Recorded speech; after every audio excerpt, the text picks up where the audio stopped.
Hey everyone, lucky last video. I'm actually going to go through the last couple of points. They're not huge, and hopefully they all make a fair bit of sense. I'm going to go customers, competitors, and then throw in a little bit at the end, even though I'm back for the final couple of lessons, just so you're fully aware of it all. So what we're moving on to now is our customers.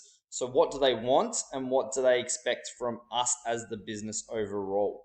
So customer needs, basically we should know by now, customers, they're basically the people that go through and they purchase the goods or the services from our business.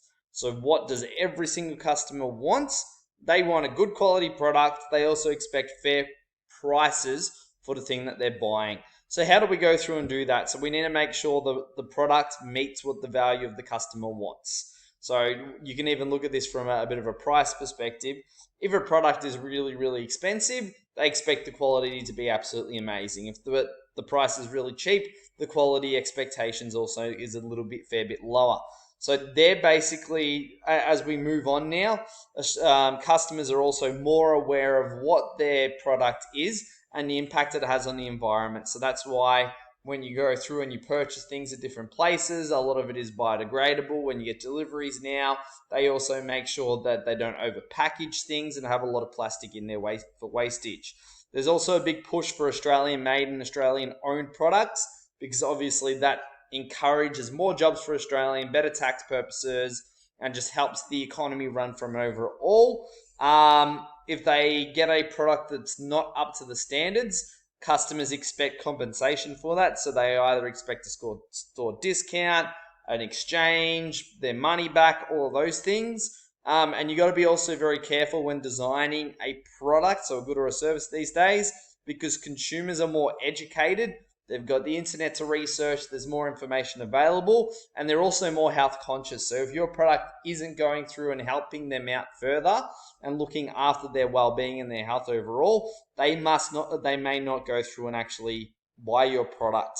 So really key thing is businesses need to keep up to date with customer trends, make sure the right product is delivered at a speed that it needs to, so the right time. And if they do all of these things, their customers are going to be absolutely wrapped, keep coming back and keep buying that product. What we flip on the other side is competitors and their behavior and how we need to act and deal with them. So competitors, we should know, rival businesses, they sell the same product as what we do. So in the same market. So for example, if we're looking at takeaway stores, Hungry Jack's, KFC, McDonald's, they're all competitors of each other because they're in the same market. So Nike wouldn't be a competitor of Macca's because the product they're selling is completely different.